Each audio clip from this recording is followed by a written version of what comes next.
Welcome back to my YouTube channel. ಹೇಗಿದ್ದೀರಾ? ಎಲ್ಲರೂ ಚೆನ್ನಾಗಿದ್ದೀರಾ? ಮೊದಲನೇದಾಗಿ ಎಲ್ಲರಿಗೂ ಹ್ಯಾಪಿ ಯುಗಾದಿ ಹಬ್ಬದ ಹಾರ್ದಿಕ ಶುಭಾಶಯಗಳು. ನಮ್ಮ ಹಿಂದೂ ಸಂಪ್ರದಾಯದ ಪ್ರಕಾರ ಎಲ್ರಿಗೂ ಗೊತ್ತಿರುತ್ತೆ, ಇವತ್ತಿನ ದಿನನೇ ಹೊಸ ವರ್ಷ ಅಂತ ಕರಿತೀವಿ. ಹಾಗೆ ಹಳ್ಳಿಗಳ ಕಡೆ ಇವತ್ತಿನ ದಿನನ ತುಂಬ ಚೆನ್ನಾಗಿ ಆಚರಿಸ್ತಾರೆ. ನಾವಿರೋದು ಬ್ಯಾಂಗ್ಳೂರಲ್ಲಿ. ಸೊ ಬ್ಯಾಂಗ್ಳೂರಲ್ಲಿ ಯಾವ ಥರ ಸೆಲೆಬ್ರೇಟ್ ಮಾಡ್ತೀವಿ, ಯಾವ ಥರ ಇರ್ತೀವಿ ಅನ್ನೋದನ್ನೆಲ್ಲ ನೋಡೋಣ. ಹಾಗೆ ಇವತ್ತಿನ ದಿನಾನ ನಾನು ಬೆಳಗ್ಗೆನೇ ಶುರು ಮಾಡ್ತಾ ಇದ್ದೀನಿ. ಯಾಕೆಂದರೆ ಹಬ್ಬ ಅಂದ್ರೇ ಬೆಳಗ್ಗೆನೇ ಶುರು ಮಾಡಬೇಕು, ಮತ್ತು ಕೆಲಸನೂ ಕೂಡ ಜಾಸ್ತಿ ಇರುತ್ತೆ. ಸೊ ಕೆಲಸ ಮಾಡಲೇಬೇಕು, ಕೆಲಸ ಮಾಡ್ದೇ ಆಗಲ್ಲ. ಹಬ್ಬ ಅಂತಂದ್ರೇ ಕೆಲಸ ಜಾಸ್ತಿ ಇರುತ್ತೆ. ಸೊ ಹಾಗಾಗಿ ಇವತ್ತಿನ ದಿನ ಹೇಗೆ ಹೋಗುತ್ತೆ, ಯಾವ ಥರ ಇರುತ್ತೆ, ಇದೊಂದು ಡೈಲಿ ವ್ಲಾಗ್ ಆಗಿರುತ್ತೆ ಅಷ್ಟೇ. ಹಾಗೆ ಹಬ್ಬನ ನೀವು ಯಾವ ಥರ ಸೆಲೆಬ್ರೇಟ್ ಮಾಡ್ತೀರಾ ಅನ್ನೋದನ್ನು ಕೂಡ ಕಮೆಂಟ್ ಮಾಡಿ. ಮತ್ತು ಯಾರಿಗೆಲ್ಲ ಈ ವ್ಲಾಗ್ ಇಷ್ಟ ಆಗುತ್ತೆ, ಸೊ ಪ್ಲೀಸ್ ಒಂದು ಲೈಕ್ ಕೊಡಿ. ಸೊ ನೀವು ಲೈಕ್ ಕೊಡೋದ್ರಿಂದ ನನಗೆ ಒಂದು ಎನ್ಕರೇಜ್ ಬರುತ್ತೆ. ನಿಮಗೆ ಯಾವ ಥರ ವೀಡಿಯೋಸ್ ಇಷ್ಟ ಆಗ್ತಿದೆ ಅನ್ನೋದು ಕೂಡ ನನಗೆ ಗೊತ್ತಾಗುತ್ತೆ. ಹಾಗೆ ನಿಮ್ಗೆ ಇಷ್ಟ ಆಯಿತು ಅಂತ ಅಂದರೆ ಸಬ್ಸ್ಕ್ರೈಬ್ ಕೂಡ ಮಾಡ್ಕೊಳ್ಳಿ. ನಾನು ನೆಕ್ಸ್ಟ್ ಹಾಕೋ ವ್ಲಾಗ್ಸ್ ಎಲ್ಲ ನಿಮಗೆ ಫಸ್ಟ್ ಬರ್ತಾ ಹೋಗ್ತಾ ಇರುತ್ತೆ. ಸೊ ಹಂಗಾಗಿ ಯಾರಿಗೆಲ್ಲ ಇಷ್ಟ ಆಗುತ್ತೆ ಅವರು ಪ್ಲೀಸ್ ಒಂದು ಲೈಕ್ನ ಕೊಡಿ, ಹಾಗೆ ಸಬ್ಸ್ಕ್ರೈಬ್ನ ಕೂಡ ಮಾಡ್ಕೊಳ್ಳಿ. ಮತ್ತು ಯಾವ ಥರ ಇಷ್ಟ ಆಗುತ್ತೆ ವ್ಲಾಗ್ಸ್ ಅನ್ನೋದನ್ನು ಕೂಡ ಕಮೆಂಟ್ ಮಾಡಿ. ಏನಾದರೂ ತಪ್ಪಿದ್ರೂ ಹೇಳಿ, ನಾನು ತಿಳ್ಕೊತೀನಿ. ಹಾಗೆ ಒನ್ಸ್ ಅಗೇನ್ ಹ್ಯಾಪಿ ಯುಗಾದಿ.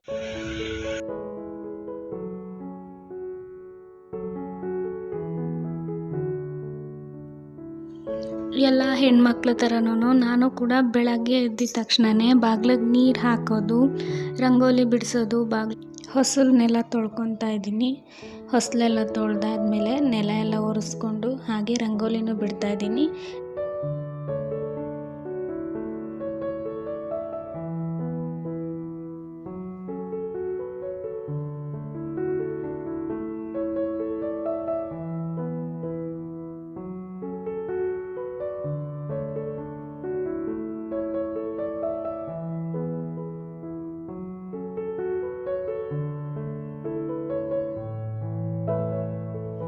ನನಗೆ ಹೇಗೆ ಬರುತ್ತೋ ಹಾಗೆ ಸಿಂಪಲ್ಲಾಗಿ ಸ್ವಲ್ಪ ಚೆನ್ನಾಗಿ ಕಾಣೋ ಥರ ಬಿಡಿಸಿದ್ದೀನಿ.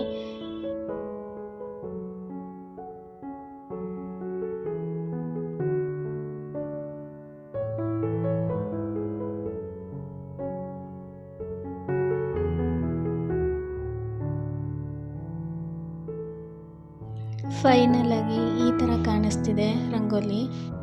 ನೀವು ನೋಡ್ತಾ ಇರ್ಬೋದು, ಸೂರ್ಯನ ಬೆಳಕು ಬೆಳಗ್ಗೆನೇ ನಮ್ಮ ಮನೆ ಬಾಗಿಲ ಹತ್ರ ಕಾಣಿಸುತ್ತೆ. ನಮಗದೊಂದು ಪಾಸಿಟಿವ್ ವೈಬ್ಸ್ ಅಂತಲೇ ಹೇಳ್ಬೋದು. ಬೆಳಗ್ಗೆ ಎದ್ದಿದ ತಕ್ಷಣ ಸೂರ್ಯನ ನೋಡಿನೇ ದಿನಾನ ಶುರು ಮಾಡ್ತೀವಿ. ಹಾಗೆ ಇವತ್ತು ಯುಗಾದಿ ಹಬ್ಬ ಆಗಿರೋದ್ರಿಂದ ಎಣ್ಣೆ ಸ್ನಾನ ಮಾಡಲೇಬೇಕಲ್ವ. ಹಾಗೆ ನಮ್ಮ ಮನೆಯವ್ರಿಗೂ ಎಣ್ಣೆ ಹಚ್ತಾ ಇದ್ದೆ. ಅದಾದಮೇಲೆ ಮಾವಿನ ತೋರಣ ಅವ್ರು ಕಟ್ಕೊಟ್ರು. ಹೈಟಲ್ಲಿರೋದ್ರಿಂದ ಅವರೇ ಕಟ್ಟಬೇಕು. ಈಗ ನೋಡ್ಬೋದು ನೀವು, ನನ್ನ ರಂಗೋಲಿ ಈ ಥರ ಕಾಣಿಸ್ತಾ ಇದೆ. ಈಗ ಅಭ್ಯಂಜನ ಸ್ನಾನ ಅಂದರೆ ಬೇವಿನ ಎಲೆ ಎಲ್ಲ ಹಾಕ್ಕೊಂಡು ವರ್ಷಕ್ಕೊಂದ್ಸಲಿ ಬೇವಿನ ಎಲೆ ಹಾಕಿ ಸ್ನಾನ ಮಾಡೋದ್ರಿಂದ ದೇಹಕ್ಕೆ ಒಳ್ಳೆಯದು ಅಂತ ಮಾಡ್ತೀವಿ. ಅದಾದಮೇಲೆ ಇವತ್ತು ಸೀರೆ ಹಾಕ್ಕೊಳ್ಳೋಣ ಅಂತಂದ್ಬಿಟ್ಟು ಎಲ್ಲ ರೆಡಿ ಮಾಡಿದ್ದೀನಿ. ಹಸಿರು ಕಲರ್ ಸೀರೆ, ಪರ್ಪಲ್ ಕಲರ್ ಬ್ಲೌಸು. ದೇವ್ರ ಪೂಜೆಗೆಲ್ಲ ರೆಡಿ ಮಾಡಿಕೊಂಡು ಪೂಜೆನ ಮಾಡ್ತಾಯಿದ್ದೀನಿ. ಈ ವಿಡಿಯೋ ಕ್ಲಿಪ್ಪಿಂಗ್ನ ತೆಗಿತಾ ಇರೋದು ನಮ್ಮ ಹಸ್ಬೆಂಡು.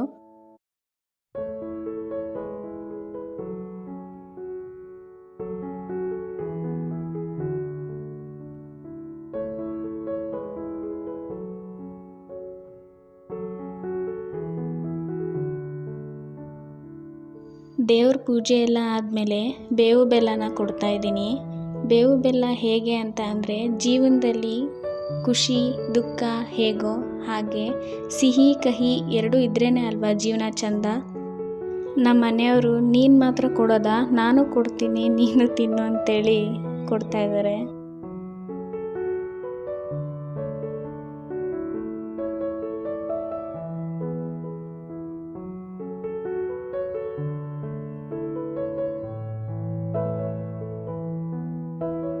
ಫೈನಲಾಗಿ ದೇವ್ರ ಮನೆ ಈ ಥರ ಕಾಣಿಸ್ತಾ ಇದೆ.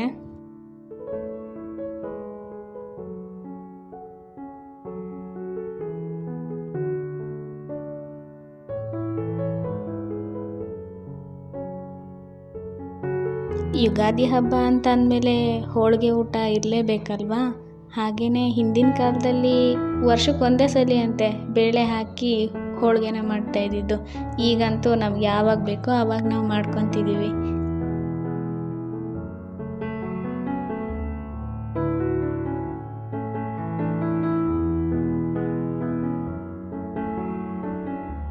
ಹೋಳಿಗೆ ಮಾಡೋದನ್ನು ಪೂರ್ತಿಯಾಗಿ ಏನು ಹಾಕಿಲ್ಲ ನಾನು. ಅಲ್ಲಲ್ಲಿ ಒಂದೊಂದು ಕ್ಲಿಪ್ಪಿಂಗ್ನ ಆ್ಯಡ್ ಮಾಡಿದ್ದೀನಿ.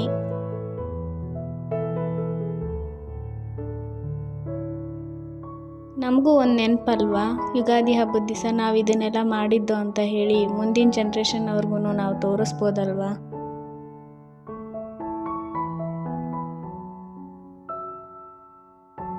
ಹೋಳಿಗೆಗೆ ಈ ಮೈದಾ ಹಿಟ್ಟು ಕಲಸೋದೇ ಮೇಯ್ನ್ ಅಲ್ವಾ.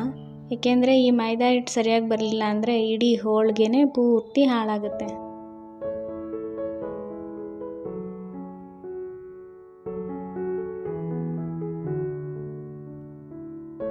ಈ ಥರ ಮೆದುವಾಗಿ ಕಲಿಸ್ಕೋಬೇಕು. ಹಿಟ್ಟನ್ನು ಒಂದು 4ರಿಂದ 5 ಗಂಟೆಗಳ ಕಾಲ ನೆನೆ ಹಾಕಿಬಿಟ್ಬಿಟ್ಟು ನೆಕ್ಸ್ಟು ಬೇಳೆ ಬೇಯೋದಕ್ಕೆ ಇಡ್ತಾಯಿದ್ದೀನಿ.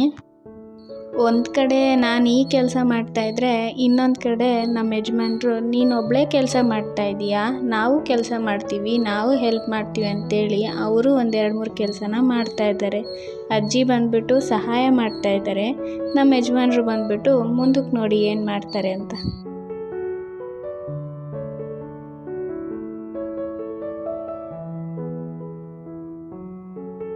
ಹೀಗೆಲ್ಲರೂ ಸೇರಿ ಕೆಲಸ ಮಾಡಿದ್ರೆ ಕೆಲಸನೂ ಬೇಗ ಆಗುತ್ತೆ, ಜೊತೆಗೆ ಕೆಲಸ ಮಾಡೋರಿಗೆ ಬೇಜಾರು ಆಗೋದಿಲ್ಲ. ನೋಡಿ ನಮ್ಮ ಮನೆಯವರು ಪೂರಿ ಮಾಡ್ತೀನಿ ಅಂತಂದ್ಬಿಟ್ಟು ಪೂರಿ ನಾನೆಲ್ಲ ಹೊಸ್ದು ಕೊಟ್ಟಿದ್ದೀನಿ. ಅವ್ರು ಎಣ್ಣೆಗೆ ಹಾಕಿ ಕರಿತಾ ಇದ್ದಾರೆ. ನಾನು ಒಂದು ಕಡೆ ಹೊಸೆಯೋದು, ಅವ್ರು ಕರಿಯೋದು, ಇದೇ ಕೆಲಸ. ಈ ಹಬ್ಬದ್ದು ವಿಶೇಷ ಏನು ಗೊತ್ತಾ? ಬಾಳೆ ಎಲೆ ಊಟ. ವರ್ಷಕ್ಕೊಂದ್ಸಲಿನಾದರೂ ಬಾಳೆ ಎಲೆ ಊಟ ಮಾಡಿಲ್ಲ ಅಂದರೆ ಹೇಗೆ? ಅದಕ್ಕೆ ಅಂತೇಳಿ ನಾನೇ ನೆನಪು ಮಾಡಿಕೊಂಡು ಬಾಳೆ ಎಲೆನೂ ತರಿಸಿದ್ದೆ. ಇವಾಗ ಫುಲ್ ಮೀಲ್ಸ್ ಊಟ ಮಾಡೋದೆ.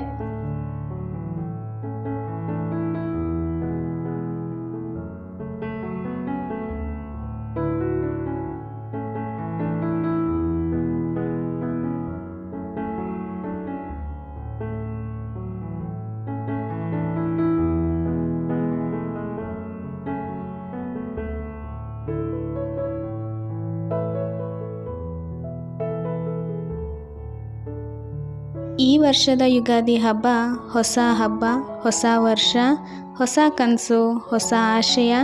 ನಿಮ್ಮ ಎಲ್ಲರ ಜೀವನದಲ್ಲೂ ಹೊಸ ಸಂತೋಷ, ಸಂಚಲನ ಮತ್ತು ಯಶಸ್ಸಿಂದ ತುಂಬಿರಲಿ ಅಂತ ನಾನು ಆಶಿಸ್ತೀನಿ. ಹಾಗೆ ಮತ್ತೊಮ್ಮೆ ಎಲ್ಲರಿಗೂ ಯುಗಾದಿ ಹಬ್ಬದ ಹಾರ್ದಿಕ ಶುಭಾಶಯಗಳು. ಇಲ್ಲಿವರೆಗೂ ನನ್ನ ಈ ಪುಟ್ಟ ವ್ಲಾಗ್ನ ನೋಡಿದ್ದಕ್ಕೆ ನಿಮ್ಮೆಲ್ಲರಿಗೂ ತುಂಬು ಹೃದಯದ ಧನ್ಯವಾದಗಳು. Thank you for watching.